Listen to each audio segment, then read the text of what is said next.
So number 50, solve the system of linear equations by graphing. So we talked about this a little bit ago. What are some different ways that we have learned how to graph?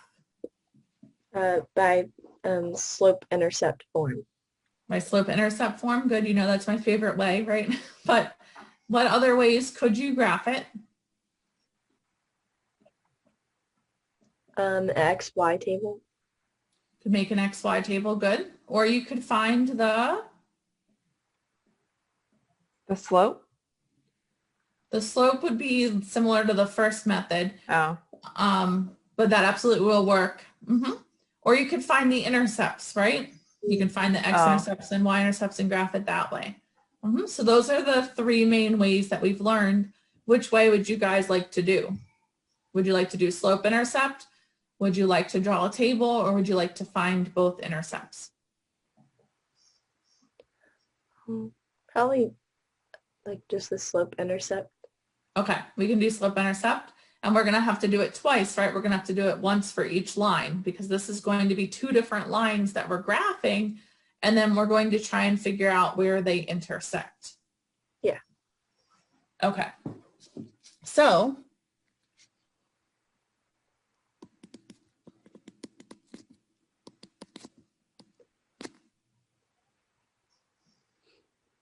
how would you get this in slope-intercept form?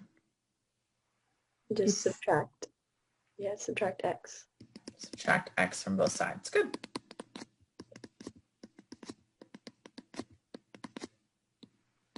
Okay, so what would be the slope? -1. And what would be the y-intercept? 0, 9. So we would start at 0, 9. And then our slope, -1, is the same as what? Down 1 over 1.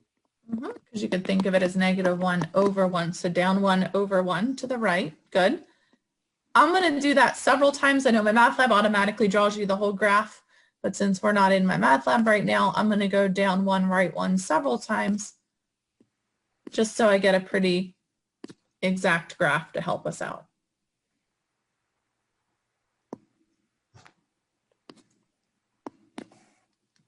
Okay, that's just the first line. What do we have to do now? The same thing for the second line. So what would you do there? You would subtract x again from both sides. Good. And then what? Multiply by -1 so that y is positive. So either multiply or divide everything through by -1. Doesn't matter, either way works. Good. So what does that give us? Y equals x minus 5.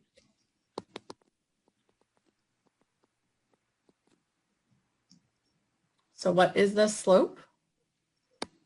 +1. Good. And what is the y-intercept? Be -5. So 0, -5. Ordered pair, 0, -5.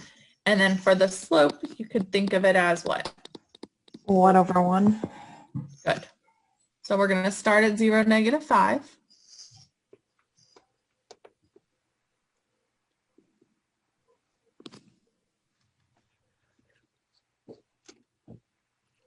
And then we're going to go up 1, right 1. We'll have to do that quite a few times here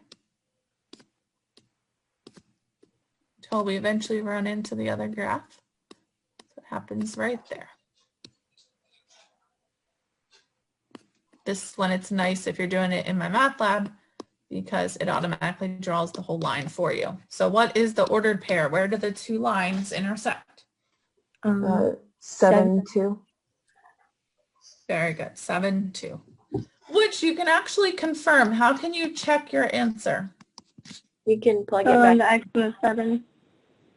Yeah. Plug in 7 for x and 2 for y, and it should work in both equations, right? 7 plus 2 equals 9. 7 minus 2 equals 5. So it absolutely works in both equations. So that's a great way to make sure you've done the problem correctly. Now we're going to learn a couple different methods here, or review really a couple different methods here. We'll also go over substitution and elimination, but I want to show you that all of the methods actually work. So in order to refresh your memories, I'm going to actually have us do this problem the other two ways as well, because I want you to see that no matter what method you use, you would get the same answer. And then we'll go on to do a few more problems to wrap up the review. So let's say you wanted to do this problem with substitution. The goal with substitution is to get one of the variables by itself. And you normally want to get the variable that has a coefficient of 1 or -1 by itself, because you don't want to create any fractions in the process of getting the variable by itself. Here it doesn't matter though, because all of the variables have a coefficient of 1 or -1. So it wouldn't even matter. So let's say you wanted to take the first equation, and just to do something different, let's say you wanted to get x by itself. How could you get x by itself there? Just subtract y. Subtract y. Good. So x would equal 9 minus y. Then with substitution, you're going to plug that into the other equation. So in the other equation, wherever you see x, we're going to replace it with 9 minus y. So now you have 9 minus y, but then you still have the original minus y that was part of the problem equals 5, right? So you replaced this x with the 9 minus y. So far, so good? Mm-hmm. Okay, now we have to solve that. So how would you solve that? Combine like terms. Mm-hmm. So you'd have 9 what? 9 minus 2y. Good. Go ahead and keep going, Marla. What would you do next? Then you would subtract the 9 from both sides. Mhm. So you would have the -2y equals -4, and then you would divide -2. So then y would equal +2. And is that your final answer? No. No, because whenever you're solving systems of equations, if you get an answer that's a numeric answer, it has to be an ordered pair. So that means you need to find the other coordinates. So since you have y, you would need to still find x. So if we plug in the 2, we can use this equation right here, right? The x equals 9 minus y. Plug in the 2 for y, and what answer does that give us for x? 9 minus 2 is 7. 7. Mhm. So then our final answer is always an ordered pair. So in this case, it would be the ordered pair 7, 2, because you always have to put x first and y second. Where did we already see that? We already saw that from the graph, right? So are you seeing that it matches up no matter what method you use? So last but not least, let's do the addition method. So for that method, I'll go ahead and write it down below where we have a little more room. We have x plus y equals 9 and x minus y equals 5. For the addition method, you want to add the two equations together if it's going to cause either the x's or the y's to cancel out. If not, then you'll have to multiply by something first before you add them together. But in this case, if you add the two equations together right now, is something going to cancel out? Yes. Yes, what will cancel out? The y's. The y's. So we'll go ahead and add them together right now. What does that give us when we add the two equations together? 2x equals 14. Mm-hmm. And then to solve for x? Just divide by 2 on both sides. Good. So x equals? 7. 7. Okay. Then you would plug that back into either of the original equations, it does not matter which, in order to find y. So let's just pick the top one. 7 plus y equals 9. So what do we get for y? 2. Because your final answer has to be an ordered pair. Once again, you get the ordered pair, 7, 2. So I wanted to show you that because that way, if this shows up on a test, yes, you might have to do it a certain way. You might be forced to graph or the instructions might tell you to specifically do substitution or specifically do addition, but you can certainly check it by doing any of the other methods. Does that make sense? That they should all match up. So I just wanted you to see that because you might think of this as 3 isolated concepts. There are actually just 3 different ways to solve the same problem. Does that make sense? Yes. Okay, awesome. So let's try number 52 using the substitution method. And conveniently, they already have the y by itself in the first equation. So I would certainly use that and just substitute 2x plus 1 in for y in the second equation. So why don't you guys try to do that for me? See how far you can get with it.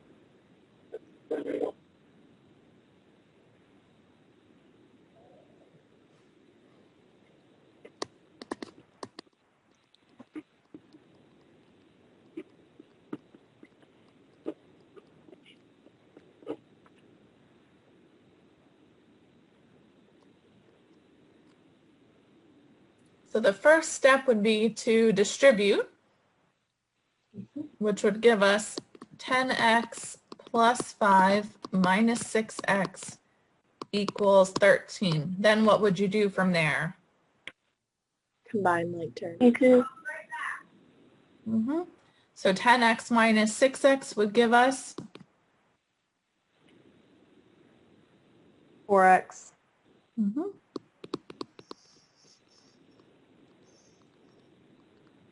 And now what would you do? Subtract 5.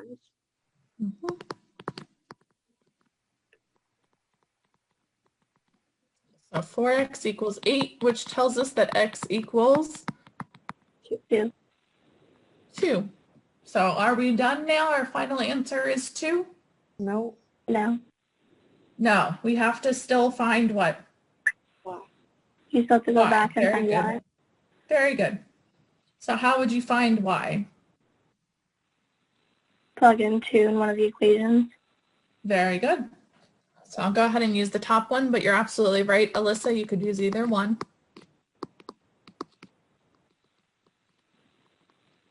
Okay, 2 times 2 is 4. 4, plus 1. 5. 5. Very good. So what is my final answer? 2, 5. Good. I think this screen has a mind of its own. Okay. Good. So let's try one more, I believe, with substitution.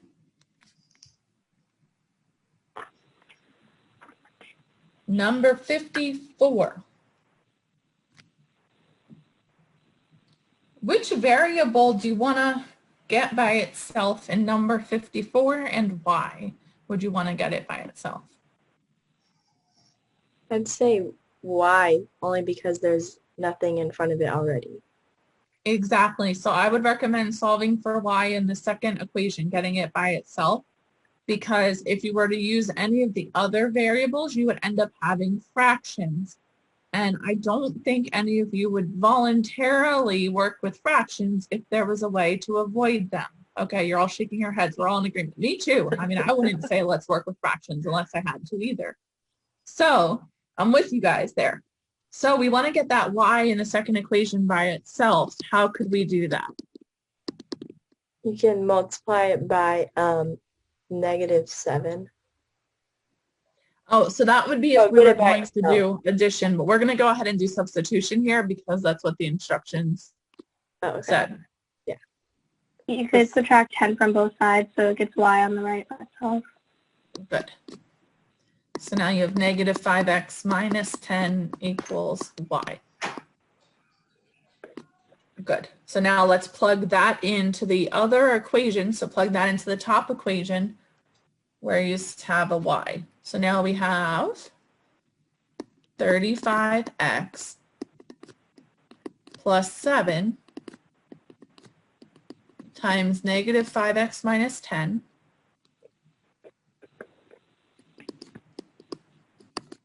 equals 15.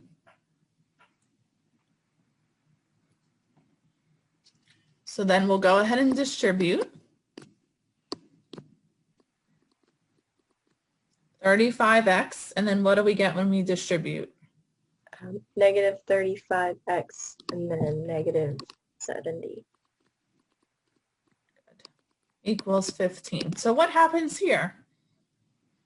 The x cancels out. So now we're left with negative 70 equals 15. What do you think about that? There's no solution. That's going to be no solution because that is false, right? In any world that you know of, does owing someone $70 equal having $15 in your pocket? No, no world that I know of does that work. No. So that would be false. Therefore, that's going to be no solution. So if the variables disappear, there's always a couple options of things that could happen.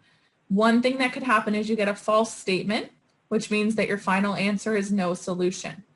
Another thing that could happen is you get a true statement. So we could have ended up with 15 equals 15, right? That would have been true. What would have been the answer if that had happened? Number or letter B. Letter B, it would have been infinitely many solutions, right? So keep that in mind. If you get a false statement, it's always going to be no solution. If you get a true statement at the end, like a number equal to itself, then it's infinitely many solutions. Okay, so now let's try number 55. This one says solve the system of equations by the addition method. Now, when I introduced the addition method a few minutes ago, we were lucky enough that we were able to add the two equations together right away in such a way that the y's canceled out, right?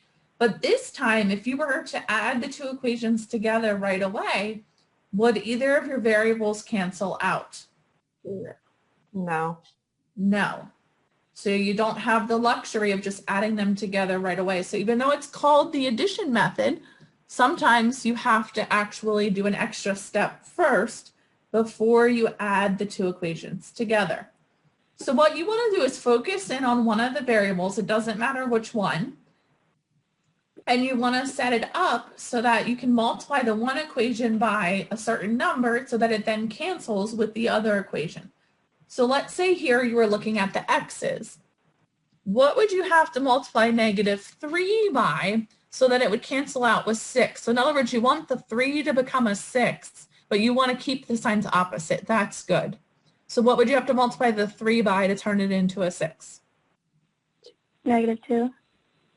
So you'd have to multiply by 2. We actually want to keep the signs opposite, one positive, one negative. So we're going to just multiply by 2, but you're absolutely right. If you wanted to turn it into a positive 6, you would have to multiply by negative 2. But we want to keep the signs opposite so that you can go ahead and add the two equations together so that things cancel out. So when you multiply by 2, you have to multiply every term in that top equation by 2.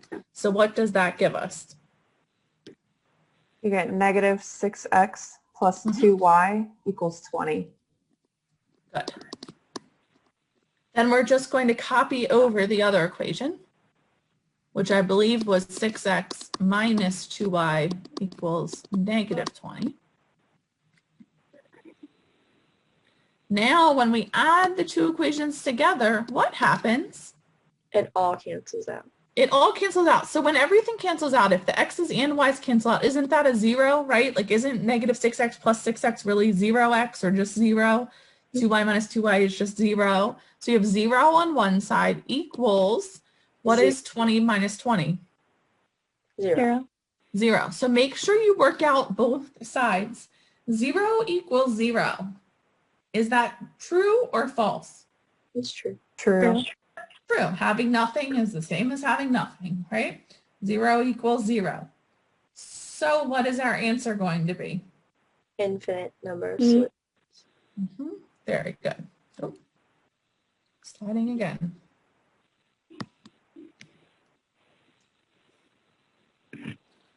Be careful there, because let's say everything canceled on the left and you had a 0 here. But let's say these numbers didn't cancel. So let's say when you added them together, instead of getting 0, let's pretend for a second that you got 10. Right? Does 0 equal 10? No. No. So No. if that had happened, what would your answer have been?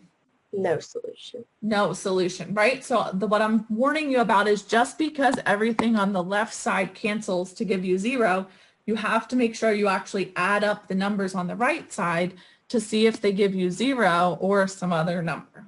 Obviously, if they give you 0, then it is true, so it's infinitely many solutions, but if it gives you another number, it's going to be false. Okay? Let's look at number 56. Gets even trickier here, because here, is there an easy whole number that you can multiply 2 by to turn it into 7? If you look at the x's. No.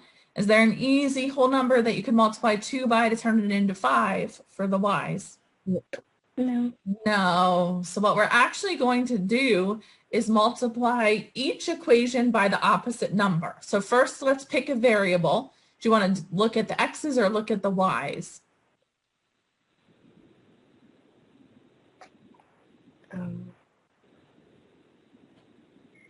And it doesn't matter, you just need to pick one. There's not like a right or wrong answer here. Do X. All right, we'll do the Y's. Otherwise, yeah. Okay. We seem to eventually agree on the y's, but I don't know. We'll go with y. It doesn't matter. If you do the y, you want to multiply by the opposite coefficient. So in other words, and don't worry about the signs at first. I'll talk about how to check that in a second. So just look at the numbers themselves. So since the bottom equation has a 2y, you're going to multiply the top equation by 2. Since the top equation has a 5y, you're going to multiply the bottom equation by 5, because that's going to cause both of them to have the same coefficient now. Okay? So that is a trick that always works. Now you want to look at the signs and make sure they're going to be opposite. Well, the first equation is going to have a negative 10y, right? And the second equation is going to have a positive 10y. So they are going to have opposite signs. So you don't need to worry about multiplying by a negative number. Okay. So let's multiply the top equation by 2. What does that give us? 4x minus 10y is equal to 58. Good. And the bottom equation by 5. That gives you 30. 35x plus 10y equals 215.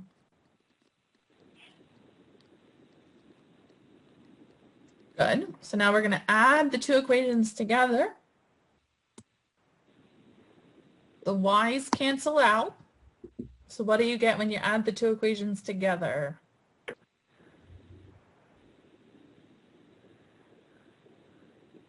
39. equal to 263.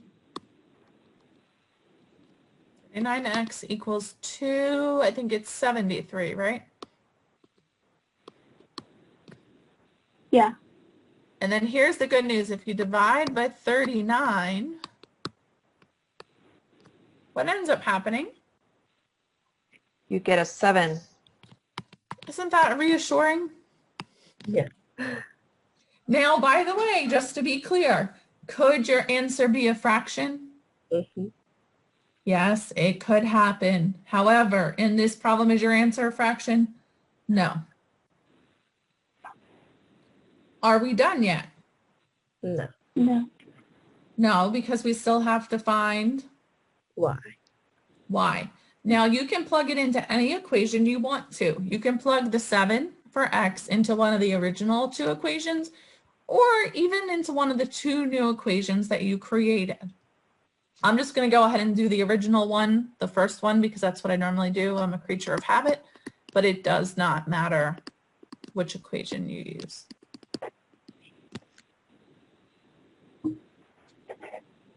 So I have 14 minus 5y equals 29. What would you do from there?